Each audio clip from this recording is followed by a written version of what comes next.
كنت نستنى ننتظر فيك باش نحكي لك أسطورة المدينة الممتعة. كنت يا جميلة في هذا المقام وألف ليلة وليلة سلم يا سلام. سمعتوا؟ ما نحب نشوف حتى كتاب.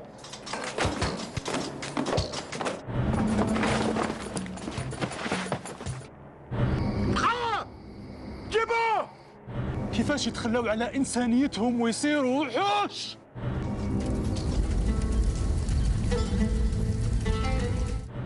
ورجع ولد الشرفة في وطنه مليوح. خرج الكلش.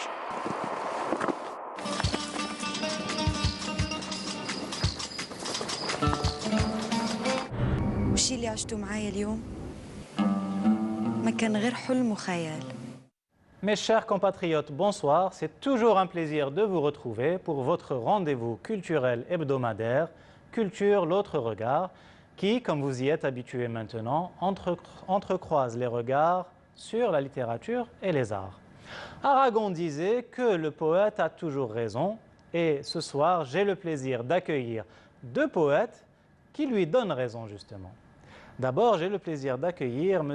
Ahmed Benkamla. Bonsoir, M. Benkamla. Bonsoir, Rostom. Merci pour l'invitation. Merci à vous d'avoir accepté de nous faire le plaisir de votre présence parmi nous.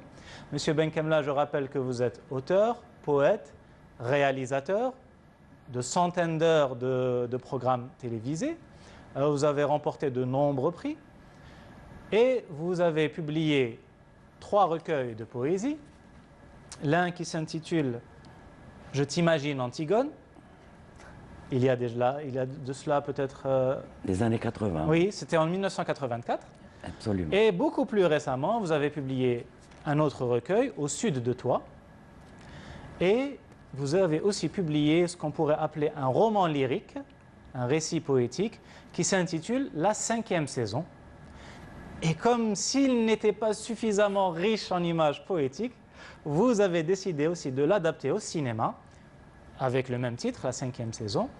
Et vous en avez fait donc un film que nous aurons le plaisir de voir bientôt sur les écrans. Inch'Allah, si la situation sanitaire le permet. Monsieur Benkamla, merci encore. Merci à vous, Rostom.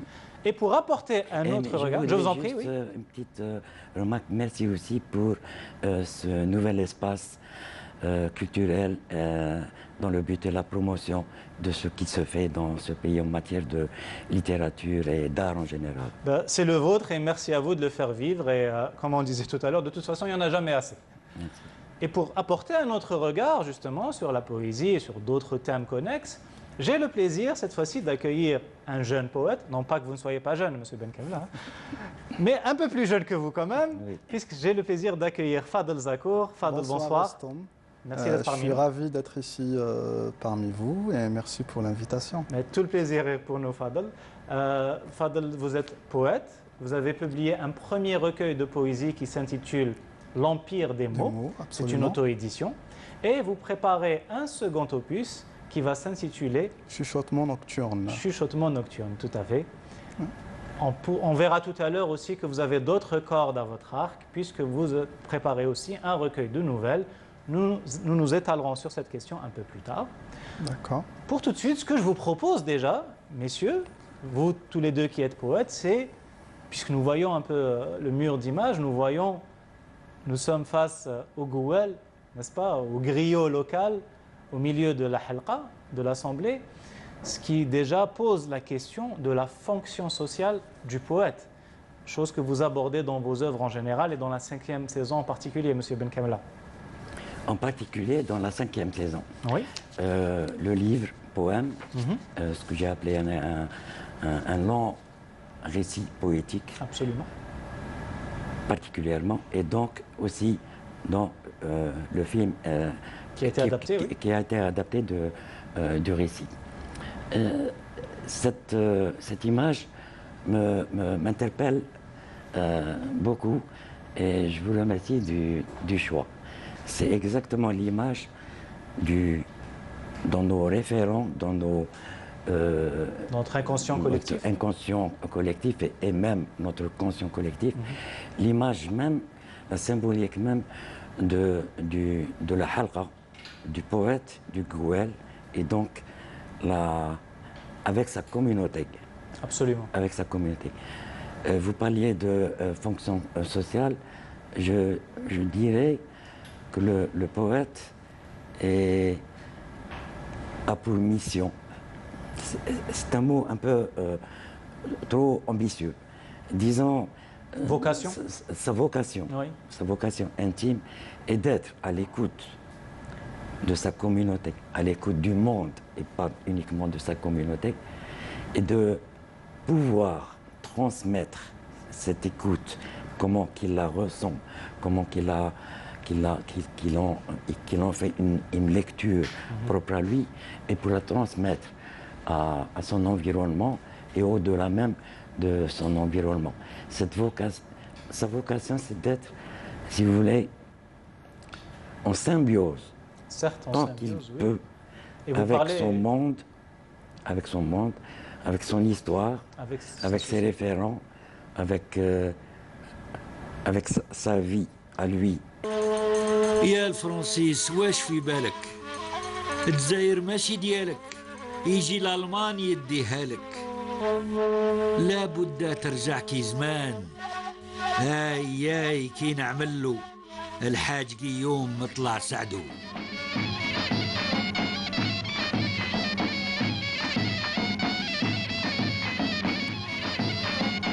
Vous parlez d'histoire, M. Ben Kamla, et ce qui ressort d'emblée dans la 5e saison, c'est ce rôle du poète en tant que dépositaire de la mémoire.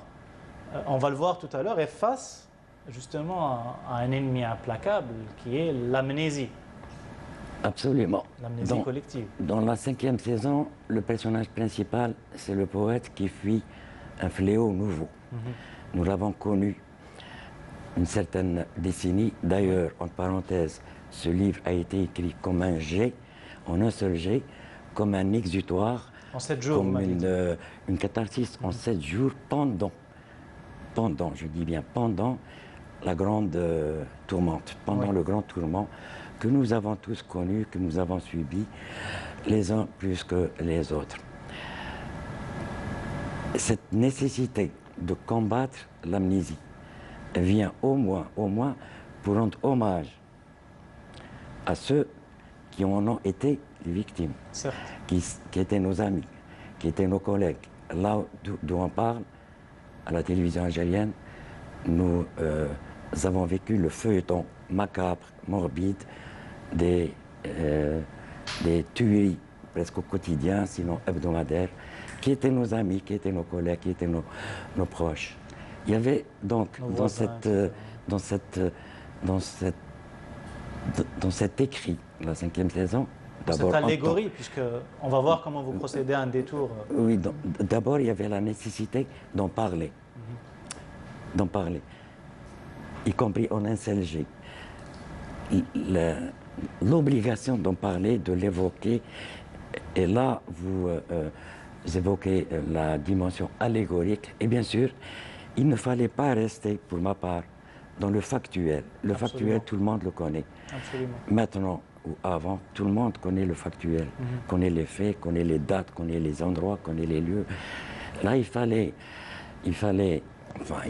c'était pas une obligation, c'était une inspiration. C'est venu comme ça, c'est une spontanéité de prendre du recul pour parler de deux catégories, ou d'une seule catégorie de gens victimes, Oui. du grand tourment, que j'appelle le grand tourment, le grand fléau, les gens de l'art et de la culture en général. On va parler de ça un peu plus longuement tout à l'heure. Et il fallait que je prenne un peu de hauteur pour aller vers la métaphore, l'allégorie, qui se transforme dans le récit par la présence de ce personnage, du poète errant. Puis aussi pour assurer une certaine pérennité à l'œuvre, puisque vous la dégagez, comme vous l'avez dit tout à l'heure, du factuel. Du factuel. Et on va revenir sur cette catégorie de victimes, de toutes les opérations finalement d'ingénierie sociale par la violence. Mais avant de développer sur cela, je me tourne vers notre camarade Fadel Zakour.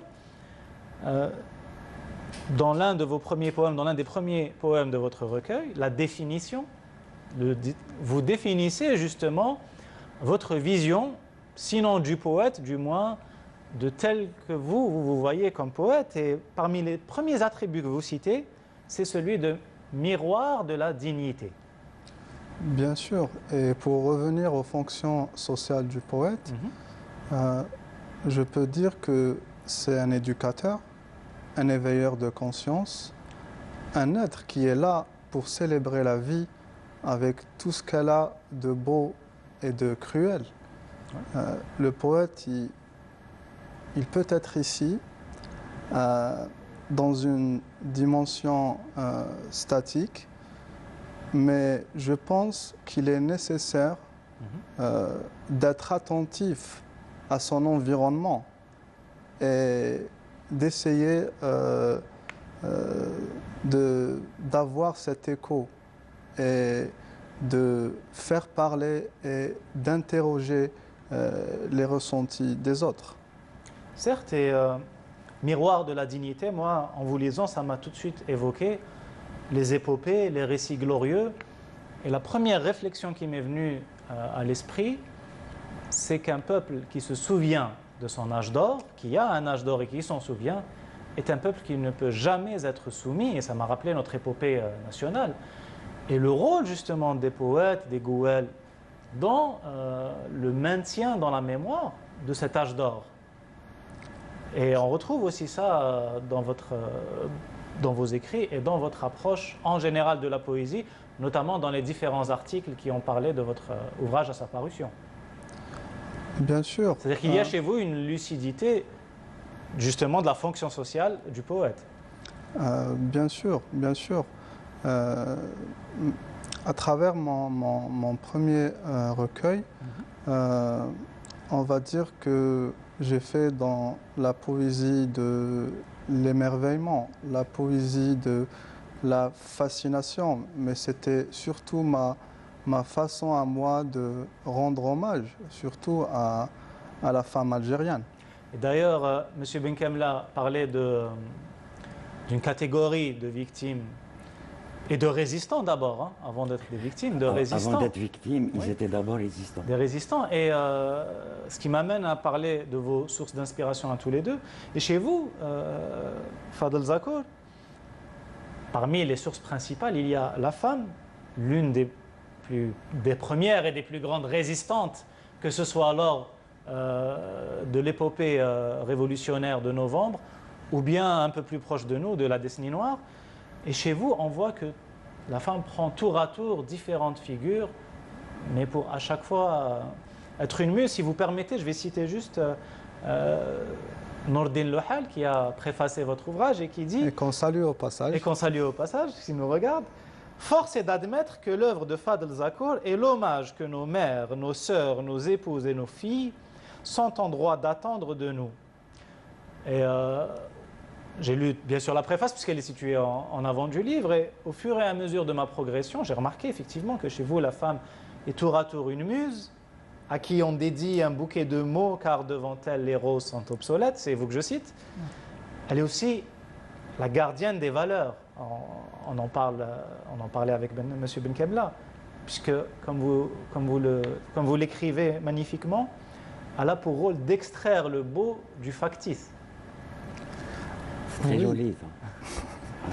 Oui, et pour finir avec les citations, vous en faites aussi un esprit tutélaire qui pousse constamment à l'élévation, puisque vous dites « ton regard impérissable vit en moi ». Et vous en faites une sorte de muse qui constamment pousse à l'élévation. Que ce soit dans sa résistance quotidienne, on pense aux enseignantes qui... Elle représente aussi la dimension du beau. Absolument, mais aussi de la résistance. Oui. Vous parlez de la décennie noire, toutes les enseignantes qui ont refusé de déserter les écoles, justement. Et on retrouve avant de revenir à vous, j'aimerais juste... Juste pour aller dans ce sens-là. Le premier recueil que vous avez évoqué portait le titre « Je t'imagine Antigone », avec tout ce que cela suppose comme définition du personnage d'Antigone qui est le symbole même de la résistance contre le pouvoir, contre l'ordre établi, contre le roi. Oui, le conflit entre la raison d'État et la famille, avec finalement cette conclusion dont ressort plus ou moins Sophocle, c'est que l'homme appartient à la cité, mais une fois mort, il appartient à sa famille. Je l'ai prise juste comme symbole Absolument. pour aller dans le sens de Oui. ce que nous sommes Oui, en train puisque de dire. Antigone se tient face à Créon qui Voilà. refuse la sépulture à son frère. C'est une allégorie qu'on retrouve, qui revient constamment. C'est un J'ai peu la essayé- vocation des œuvres immortelles. Je vous en prie, monsieur. J'ai essayé de dire à travers ce recueil que l'homme est capable d'affection vive et profonde. Oui. Il y avait une certaine émotion et à propos de ça, Paul Claudel a dit la poésie ne peut exister sans l'émotion, mais disons que j'ai abordé le premier volet de cette émotion parce que pour moi la poésie a une double fonction, À savoir. à savoir décrire tout ce qu'il y a de beau et tout ce qui est cruel aussi. Certes. Et on va revenir sur ça. Et ce qui est aussi espérance. Mais justement, Espérance et attente. Voilà. aussi, oui, on retrouve ce thème de l'attente dans votre œuvre. L'attente, oui. Et celle de M. Benkemla. Et je rappelle, M. Benkemla, que ce que vous avez appelé tout à l'heure dans une vie antérieure, vous étiez enseignant de philosophie. Et cette vocation, on la retrouve dans votre œuvre poétique, puisqu'il y a un triptyque qui ressort de votre écriture, et qui est le triptyque des philosophes, finalement. C'est la quête du beau, du vrai et du juste. De l'absolu. Voilà. Oui. Et d'où, pour revenir à la transposition du livre, la 5e saison, vers l'écran, Absolument, oui. d'où l'immense difficulté que ça a été de traduire de pareilles notions, concepts très abstraits, Oui. en obligation visuelle, sonore, de décor, de costume, de dialogue. La gageure était là. Si vous voulez qu'on aborde le problème de la problématique plutôt de la transposition d'une œuvre littéraire vers le cinéma, ce n'est pas une chose simple, surtout quand il s'agit, comme vous l'avez répété, d'un roman poétique ou d'un roman lyrique, Absolument. où pratiquement l'action se résume en l'évocation poétique d'un fait macabre, avec à la fin, bien sûr, une note d'espoir.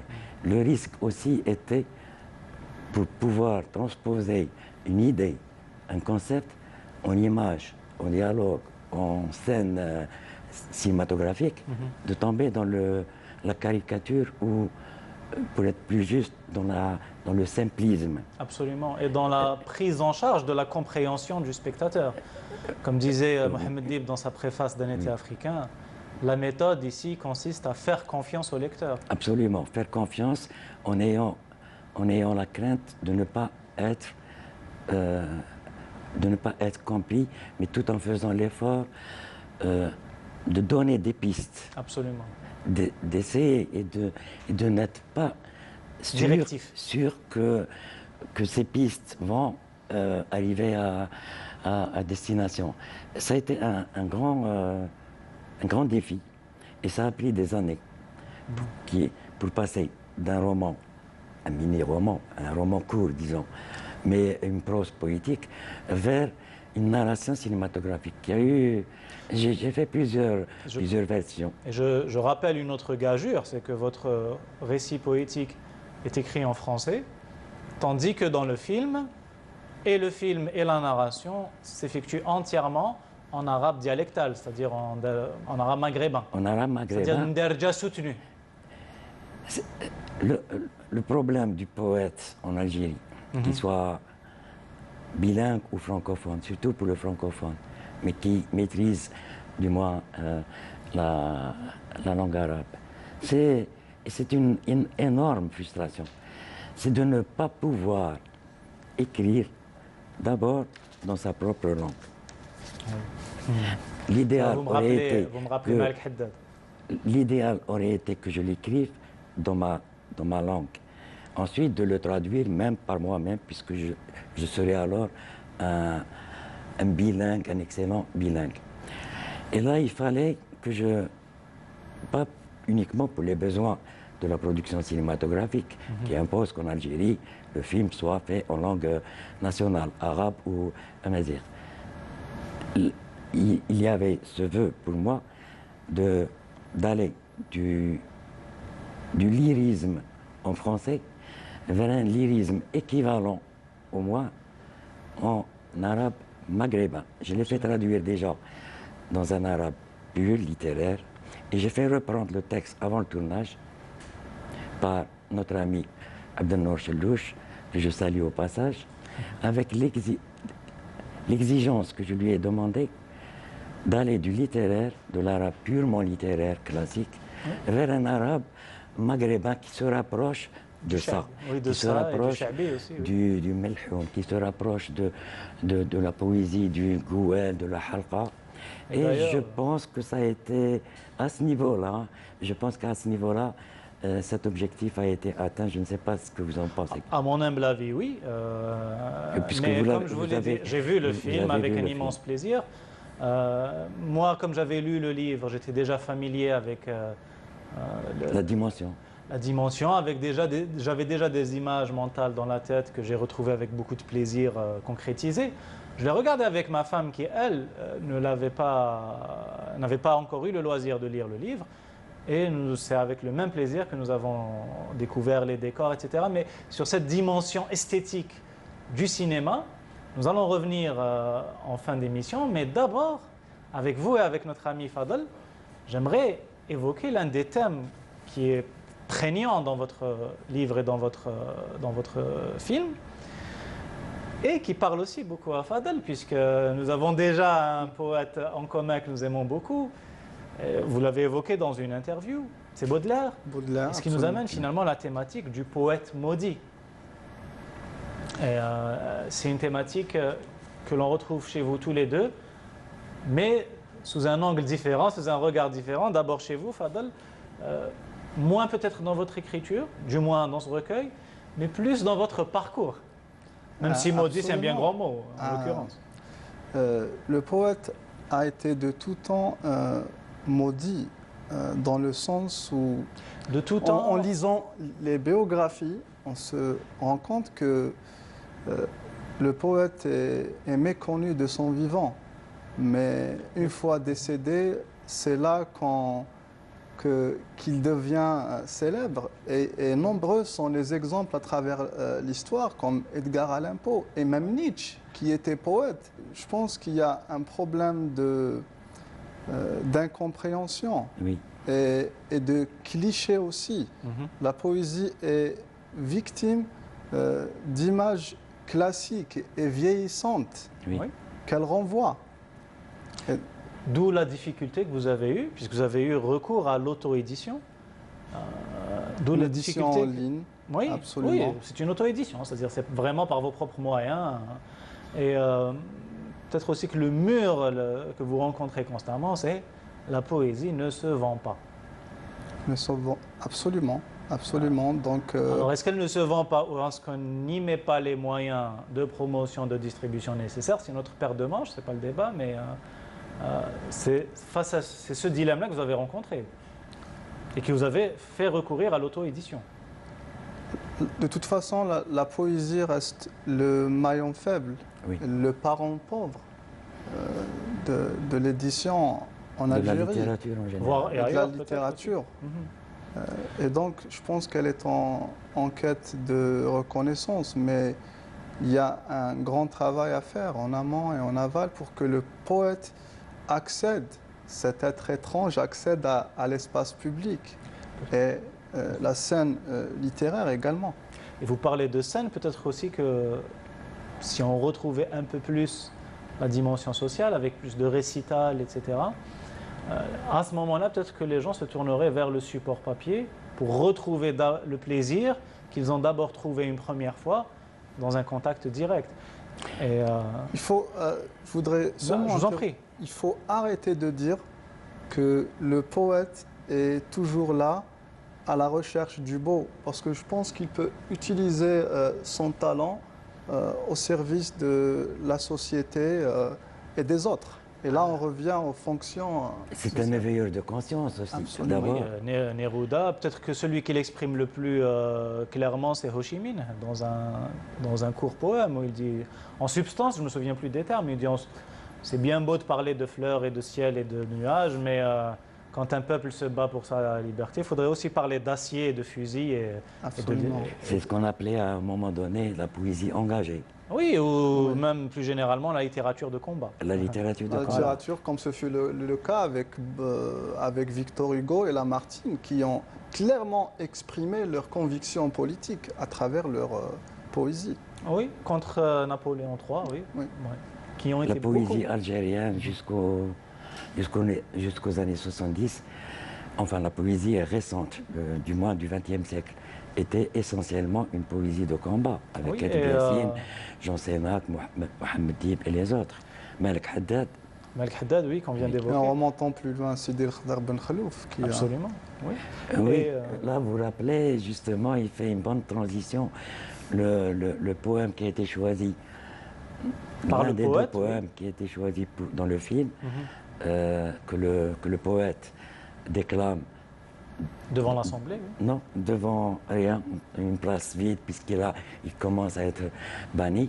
C'est un poème du répertoire de Sidi El Khadr Ben Khalouf, Oui, Qarn 14, et où j'ai choisi un couplet en dehors de la dimension soufie, prophétisante, etc. Mais le couplet, avec le couplet que j'ai choisi, s'adapte à tous les moments, à toutes les situations que le monde vit, en Algérie ou ailleurs. Oui, c'est-à-dire où il Le renversement de valeurs, exactement.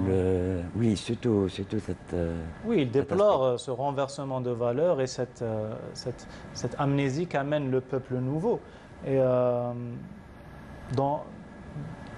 Fadel disait, de tout temps, le poète a été... peut-être pas de tout temps. Oui, pas de, Juste- pas de et, tout et temps. cette- et justement, Pas il y a peut-être une époque... Souvent, il a été aussi célébré pendant son temps. Aragon a Et été justement, célébré. alors justement, d'abord dans votre roman, on retrouve cette nostalgie des sociétés agraires, où le poète, le Gouel, Oui.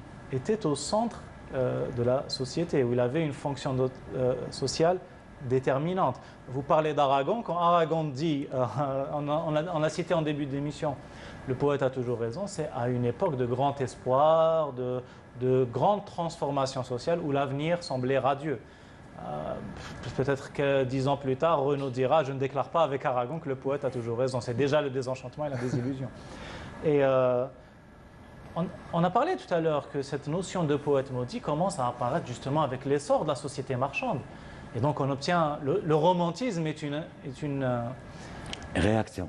c'est exactement le terme. C'est une réaction avec toutes les dimensions que le terme peut prendre, y compris celui de Raj'iyya. C'est une réaction contre cette société. Et donc on a Hölderlin, on a Baudelaire. Un refuge. Absolument, oui. Mais dans l'irréel et dans justement la Oui. réaction, dans le passé. Oui. On a Hölderlin, on a Baudelaire, on a Nerval, on va le voir tout à l'heure avec Mohamed Dib, qui a fini par se suicider. Ou Il y a pas. Rimbaud qui a Ou pas. tout lâché Oui. pour Oui. se consacrer au commerce. Oui. Absolument, et au commerce d'armes d'ailleurs. C'est vraiment. Lui qui a révolutionné la poésie. La poésie. oui. Absolument. La poésie, c'est- Mais qui en a eu marre de vivre au crochet de Verlaine. Et donc, Oui. et donc, dans votre livre, Le poète maudit vit dans une société communautaire, il est au centre de la société. On le voit avec un premier poème qu'il déclame devant l'Assemblée. Un poème de Sidi Boumediene, Voilà, un poème soufi. oui, oui. Oui. Et pour revenir à... Ashqi bin al-nas shtahar. Oui. Et pour revenir à le poète, la halqa, le Gouel. Le poète, à ce moment-là, contrairement au poète banni, maudit, était admiré par la société. Absolument. Les gens se regroupaient dans le halqa des villes pour l'écouter et l'entendre. Et même s'il ne déclamait pas ses propres textes poétiques, il déclamait des légendes, il était dans le merveilleux. Or, les gens ont besoin de cette dimension du merveilleux, des légendes. Oui, chez nos voisins, le c'était Gouel aussi, était admiré, il n'était pas Bien sûr. maudit.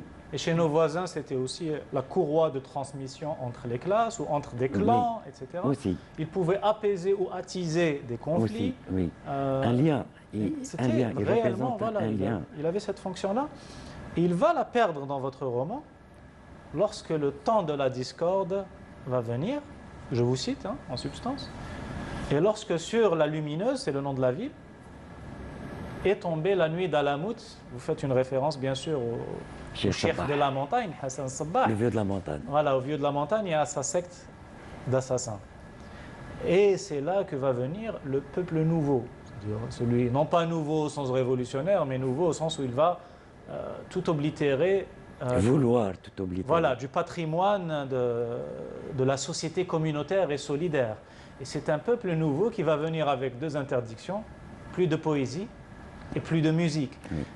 Et avant de vous donner la parole, comme c'est une allégorie de la décennie noire, impossible à ce moment-là de ne pas penser à tous les poètes, à tous les intellectuels qui ont été fauchés par l'intégrisme, la Diflissi, et notamment, je le cite parmi tant d'autres, bien sûr, notamment Youssef Sebti, au prix de qui, M. Benkhemla, vous figurez dans un recueil avec qui je figure cité par Jean Sénac en 71 et sur lequel Bachir Hadj Ali a fait une exégèse. Manière aussi de dire, hein, vous parlez de catharsis. L'anthologie de la nouvelle poésie algérienne, publiée par Jean Sénac aux éditions Poésie 1 à Paris en 71. Et pour juste une précision, laquelle anthologie, à sa parution donc, à Paris, a été interdite en Algérie. Jean Sénac animait à l'époque une émission sur la chaîne 3 qui s'appelait Poésie sur tous les fronts. De ce fait, sachant que l'anthologie est interdite en Algérie, il a commencé à en lire des passages dans son émission hebdomadaire. Au 3e numéro de l'émission, cette émission fut suspendue et arrêtée définitivement. Ceci pour l'histoire. Et justement, et vous écrivez « Le soleil honteux se cache pour ne point éclairer l'ignominie ». Vous parliez tout à l'heure de catharsis. Vous-même, hein, vous êtes un petit peu un miraculé de cette période. Nous sommes, il faut le dire, pas les artistes, les gens de culture. Je considère les enseignants, tous ceux qui étaient sur ces fronts de résistance. Une grande partie de la population algérienne est rescapée du grand, ce que j'appelle le grand tourment, la grande discorde, le fitna al-kbira. Ici même, nous avons eu des collègues, des amis, des proches, qu'on perdait pratiquement tous les jours. Le journal télévisé de 20h s'ouvrait sur des nouvelles macabres. Oui. Je cite à titre d'exemple Ismaël Yefsah, dont nous venons d'évoquer le 27e anniversaire de son assassinat en octobre 1993, avec qui j'avais 2 mois auparavant collaboré sur le texte, la traduction d'un texte pour un court-métrage produit par la télévision algérienne, qui a remporté d'ailleurs une médaille de bronze au Caire, à l'occasion d'un grand festival international pour films pour enfants. Il m'avait fait la traduction, bien sûr, du français à l'arabe, et 2 mois après, nous l'avons perdu. Et je profite de cette occasion et de ce lieu symbolique où nous sommes pour lui rendre hommage. Et M. Benkhemla Fadel Zakour parle de peuple nouveau, dans le sens qu'on a défini tout à l'heure.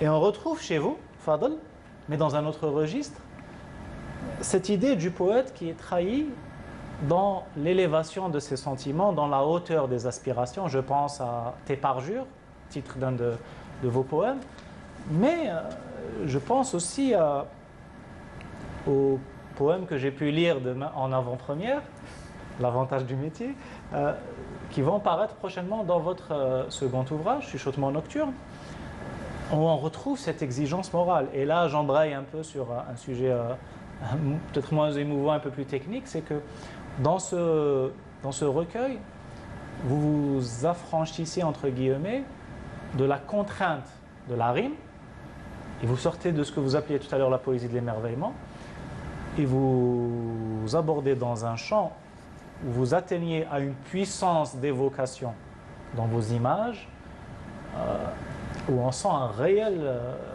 je ne dirais pas saut qualitatif, hein, puisque ce serait peut-être péjoratif vis-à-vis du premier, mais un réel changement de registre. Effectivement, il faut savoir que la poésie classique est une poésie très réglementée, avec des poèmes à forme fixe, où il faut compter ce qu'on appelle le nombre de pieds par vers et le nombre de vers par strophe. Oui.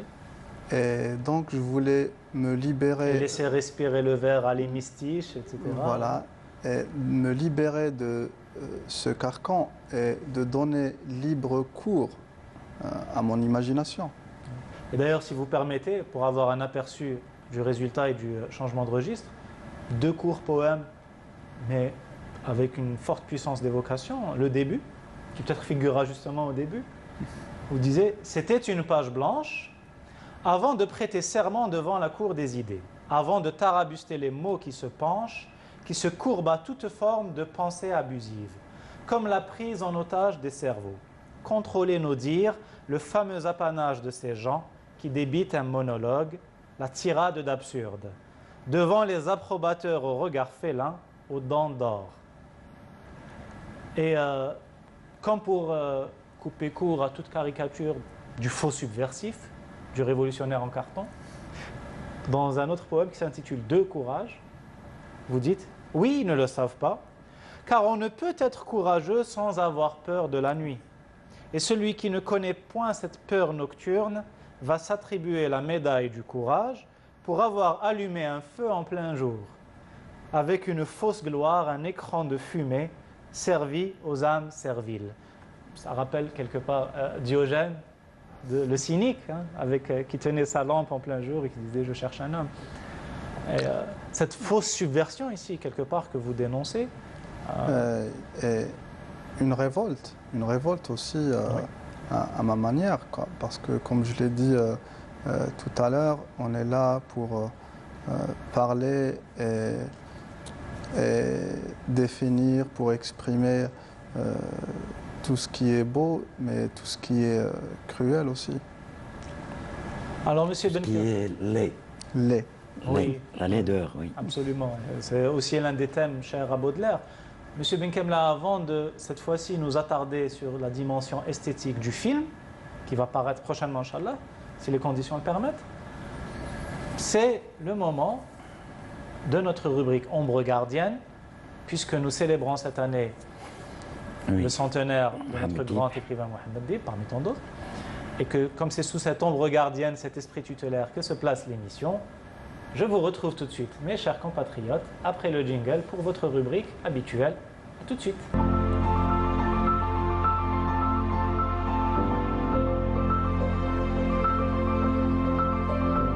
Mohammed Dib, écrivain génial, écrivain protéiforme et poète de très haute facture, qui a écrit plusieurs recueils de poésie, Le cœur insulaire, L'enfant jazz et bien sûr Ombre gardienne, à qui notre rubrique doit son nom. Dans ce recueil, nous trouvons un magnifique poème qui s'intitule « Sur la mort de Nezval ». Vítězslav Nezval, poète tchécoslovaque, à qui Dib rend hommage en le mettant en miroir avec un autre poète, Gérard de Nerval. Je vous laisse redécouvrir avec ma modeste lecture. Donc, sur la mort de Nezval.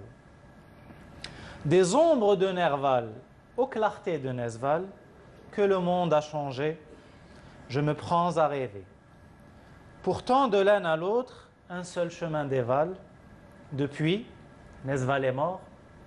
Quelle aube s'est levée. Nezval est mort, qu'il a dit dans ses vers. Souvenez-vous comment Nerval s'en alla, lui. À Prague, ces jours-ci, le deuil sera sévère. Mais jadis, à Paris, Nerval partit de nuit. Et son soleil noir n'a guère fini de luire, quand le jour de Nezval ne cesse de monter, quand le rêve et la vie emmêlés sans se nuire, mènent les hommes plus avant vers la bonté. Cependant, je ne puis de l'un séparer l'autre. Pourquoi Nesval est mort? Simple affaire de son? Ou pour ce choix si vil, tel est nôtre et tel vôtre? Peut-être. Et ce n'est pas là toutes mes raisons. Poésie d'une grande subtilité et une magnifique ode à la fraternité des peuples. Fraternité des peuples, quelque part, évoquée ici très subtilement par la communauté de destin entre leurs plus grands représentants, qui sont les poètes. Puisqu'il fait le parallèle entre Nesval et Nerval. Et il ne s'agit pas seulement d'un jeu de mots, comme le suggère magnifiquement Mohamed Dib. Monsieur Benkabla, nous parlions tout à l'heure de la gageure qu'a été pour vous l'adaptation d'un roman lyrique en cinéma, avec non seulement justement cette contrainte de retrouver ce ton lyrique, mais par ailleurs de traduire un texte en français vers l'arabe. Parlez-nous un peu de ce travail et notamment des décors époustouflants que l'on peut découvrir dans votre film et que je n'ai pu situer qu'à la fin dans le générique. Ils sont ils sont époustouflants et ils sont inédits. Ils sont époustouflants. En tous les cas, relativement inconnus, pardon. Ils sont époustouflants déjà de par leur existence. Ce n'est pas moi qui les ai créés. Certes. Parce que, en principe, dans une fiction, il y a un chef décorateur, il y a un réalisateur, donc on conçoit tout un décor. Là, en l'occurrence, ce que vous mettez pour votre qualificatif, ces décors sont chez nous. Ils sont chez nous. Il fallait juste les trouver. Partant de l'idée ou de l'exigence que j'avais de situer l'action, puisque là on rentre dans le cinéma, donc on rentre dans la dramaturgie, on rentre dans la description, on rentre dans les dialogues, on rentre dans les costumes, etc. C'est ça qui fait la différence avec le roman lyrique. Il fallait trouver l'équivalent de l'intemporalité du récit en termes d'espace, spatial.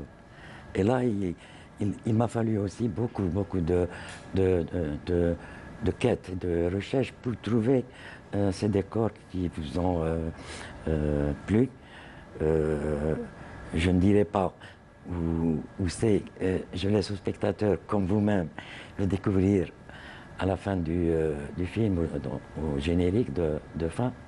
Et donc, l'idée était de trouver un décor qui représente un moment géographique qui n'est pas situé. Parce que là, le poète, dans Même si l'ancrage territorial est là. Absolument, parce qu'il y a le désert et le Sahara. Le Sahara, c'est chez nous. Et le savoir-faire algérien dans la construction, voilà. dans même la préservation. Etc. La préservation, souvent, pas toujours, mais là, en l'occurrence, on a choisi... Et surtout, si vous permettez, ce sont des décors qui charrient la nostalgie, qui est prégnante dans votre livre. Oui. D'une société communautaire, non pas du dénuement, comme vous le précisiez tout à l'heure, mais du dépouillement. Puisqu'il ne s'agit pas de faire dans le misérabilisme, pardon, mais de retrouver cette dimension soufie, finalement. De la sobriété. Cette communauté qui vit dans des espaces ou des aménagements sobres, fonctionnels. Et d'avant l'intrusion de la monnaie. Avant l'intrusion, oui, du merchandising, comme on dit maintenant en anglo-saxon. Oui, en langue moderne. Oui, c'est devenu à la mode. Et donc, une communauté, comme on le voyait tout à l'heure sur l'arrière-plan que vous avez choisi, une communauté de vie sobre, dépouillée, pas dénuée, en respectant son environnement. Quoique, il y a l'aspect dramatique, parce que le poète, dans son errance, rencontre la femme ange qui lui parle de la cité déchue. Et toujours en allégorie, en métaphore par rapport à l'intrusion du peuple nouveau. Nouveau, pas dans le sens de meilleur, mais nouveau dans le sens de qui est venu, comme vous le disiez tout à l'heure, oblitérer une mémoire, oblitérer une geste, oblitérer des racines, oblitérer Des liens communautaires les liens et sociaux. avec les liens sociaux et avec le beau que représente le poète errant, la femme ange qui lui parle de cette cité et de son passé fastueux. Et qui vient aussi tout uniformiser. Hein. Et la pensée et les modalités d'expression du vécu quotidien, qu'on appelle culture. Quand on veut oblitérer, on oblitère tout. On ne fait pas de demi-mesure. Il n'y a pas de demi-mesure. La horde dont je parle, que j'évoque, ce peuple nouveau, entre guillemets, veut imposer sa nouvelle loi qui fait table rase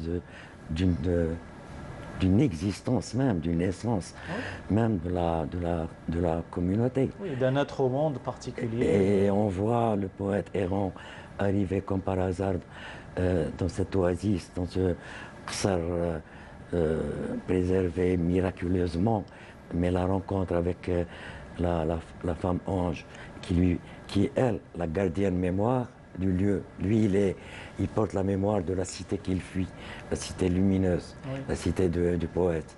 Elle parle, elle évoque la mélodieuse et ce que fut avant le grand fléau. Pourquoi je voudrais juste revenir au choix de deux arts, de la culture et des arts en général, la musique et la poésie. Je trouve ce n'est pas un choix fortuit. Certes. D'ailleurs, je rappelle que votre film est magnifiquement servi par une bande son. Merci. Sur lesquels j'ignore s'il faut s'étaler ou pas, ou laisser oui, bien sûr. Et je dois rendre hommage à ce musicien et sa femme, Hafid Moussaoui et Cristina Italiani, un duo qui s'appelle Duo Hayat, qui vivent en Florence, en Italie. Et j'ai découvert le son, je ne dirais pas toute leur musique, mais le son que je cherchais, au point où pendant le tournage, à côté, en préparant le plateau, etc., j'avais tout le temps à l'oreille des morceaux de grands musiciens de chez nous, algériens, en l'occurrence Allah, le grand luthier, maître du luth de Qnatsa, de Béchar, d'ailleurs où j'ai tourné la plupart des séquences du film. Donc je cherchais un son qui ressemblait à celui qui m'accompagnait pendant le tournage. Je l'ai trouvé par hasard. Et par hasard, la période où j'étais en post-production, Monsieur Hafid Moussaoui était de passage à Tlemcen pour sa ville natale pour un court séjour chez ses proches. Donc on a pris contact et on a signé des accords pour l'utilisation Une petite parenthèse, j'ai fait une projection à Tlemcen il y a ça 4 ou 5 mois parce qu'il était de retour pour un autre passage. En regardant le film, il m'a avoué lui-même, quand il a vu ce que sa musique, comment elle a été juxtaposée aux différentes scènes, il m'a dit clairement qu'il avait l'impression qu'il avait écrit cette musique pour ces séquences. Franchement, le mariage et non pas la juxtaposition, si vous me permettez que je vous reprenne. Hein, c'est juste un mot technique. Oui, le calé, mariage, calé, réellement plutôt qu'une juxtaposition, c'est un mariage magnifiquement réussi. Et autant les décors sont époustouflants, autant la bande son vous capture dans une ambiance, dans un être là. Dans cette dimension, dans cette dimension de féerie. Voilà, après, dans un état d'esprit et dans des états d'âme aussi. Absolument. Et réellement, on retrouve cette dialectique entre poésie et musique qui est constamment évoquée et qui sous-tend tout votre roman poétique. Et cette dialectique-là, cette fusion et cette réciprocité, voilà, d'où le terme de dialectique, cette action réciproque, on la retrouve aussi chez Fadl. Dans votre premier recueil, la dimension musicale est prégnante. Et autre point commun avec M. Benkhemla, cet aller-retour entre la nostalgie et la projection vers un lendemain qu'on veut radieux, mais pour lequel aussi on sait qu'on doit se battre. Oui. Ah, absolument, parce que, comme on l'a dit tout à l'heure, la poésie c'est aussi des attentes et des aspirations. Et donc j'ai essayé à travers l'image, à travers des rythmes, d'exprimer ça. C'est aussi une lucidité. On porte de l'espérance, on n'en est pas moins lucide de ce que vous venez de dire en termes de combat encore à mener et de résistance. Et ce qui nous amène à notre conclusion. On a beaucoup parlé du poète hier. Qu'en est-il du poète aujourd'hui, Fadel Zakor, de ses attentes à lui et de ses aspirations et de sa projection justement dans ses défis, dans ses attentes? Je pense que le poète est un être étrange qui est à la recherche de reconnaissance. Donc, je pense qu'il y a un travail de vulgarisation à faire parce que avec la stratégie éditoriale, il y a beaucoup plus le roman qui est mis en avant. Certes, oui. Oui. Donc, comme on l'a dit tout à l'heure, il y a des récitals, il y a c'est-à-dire beaucoup d'événements et c'est-à-dire de concepts, le cinéma, par exemple. de concepts c'est-à-dire autour desquels les supports, poètes, les médias, oui. Absolument. Et peut-être aussi sortir un peu de la Parce qu'on l'a constaté, la poésie avec le temps a cédé la place à des formes ludiques comme le rap et le slam. C'est ce qui l'a étouffé en quelque sorte. Oui, ou d'aucuns diraient aussi qu'il a relancé. Ça tout dépend en fait du regard de l'auteur. Mais peut-être aussi, moi, à mon humble avis, ce qui l'a le plus étouffé, c'est aussi les réseaux asociaux, qui sont de véritables organisations de l'oubli. Oui. Et vous publiez un poème qui recueille je ne sais combien de likes, mais le lendemain, il est écrasé par une foultitude d'autres news, etc. Noyé. Et donc, je me tourne vers vous, M. Benkhemla, pour la conclusion. On a vu dans votre film la dimension sociale de la poésie en général, cette fois-ci, et le fait qu'elle est le prétexte de l'emma. Je n'ai pas envie d'utiliser d'autres termes. Oui. C'est peut-être aussi ça qui manque aujourd'hui. Oui. De retrouver cette dimension sociale autour de la poésie, notamment plus de récital, plus d'interaction avec la musique, quand on voit comment par la les chanson, textes, par le cinéma, par le théâtre. comment le texte est servi par la musique de M. Moussaoui. Par les récitals, par, c'est-à-dire, je voudrais dire par là, une implication tout azimut. Absolument. Du verbe, avec un grand V. Mais oui, vous avez raison de parler des réseaux sociaux. Oui.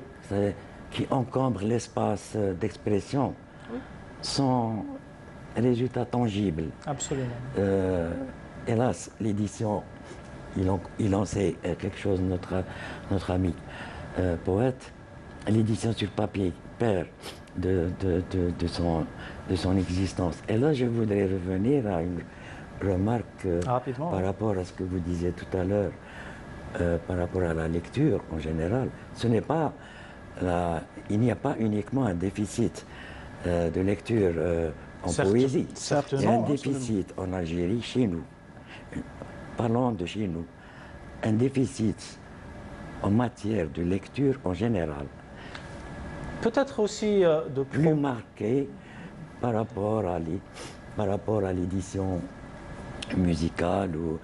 Mais c'est un tout aussi. C'est un tout, puisqu'il y a la distribution, il y a la politique des prix aussi. C'est un tout. Des classiques à 300 dinars continuent à se vendre comme des petits pains.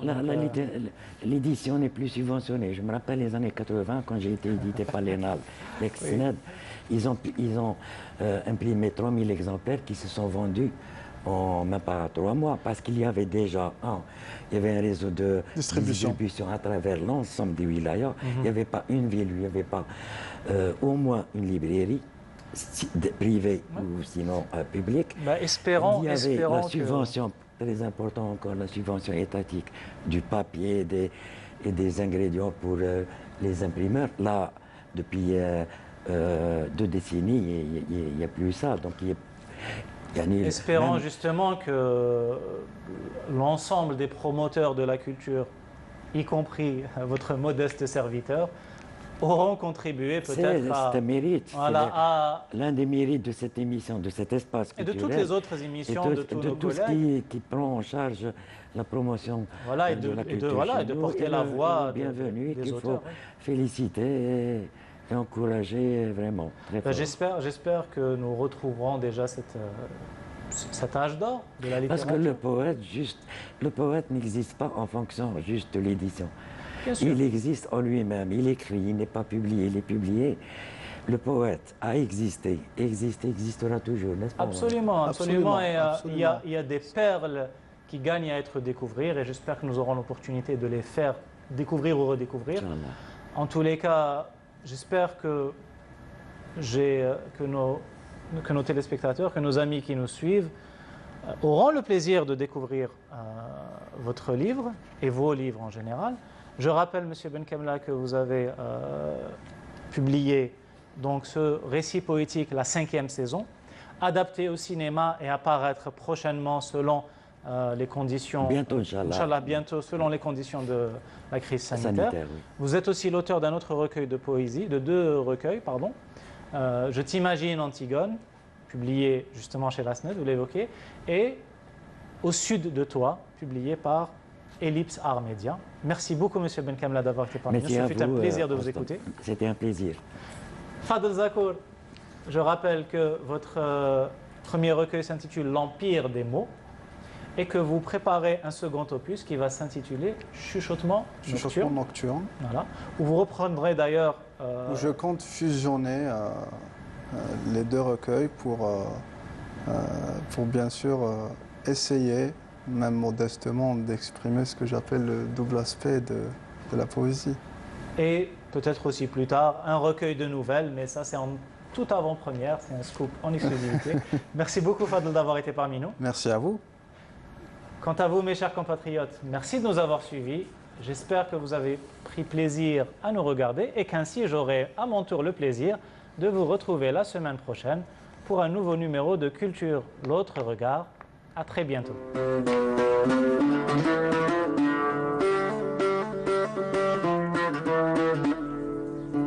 نوري للمؤمنين قسمة على آخر الزمان قرن 14 يعود ولد الحرام نعمها والعالم في الحديث يرجع ما يسواش يكتر الظلم والجريمة والقضي في النجوم ما بين الشواش اجي نعطيك فاهم فيها في بلاد صعيد يا سيدي اجي نعطيك فايدة حظيها في بلاد سيدي سعيد مسغالي من نور كل جهة ظلم هادي سيمود كيفيري غالي من نور كل جهة ظلم هادي سيمود كيفيري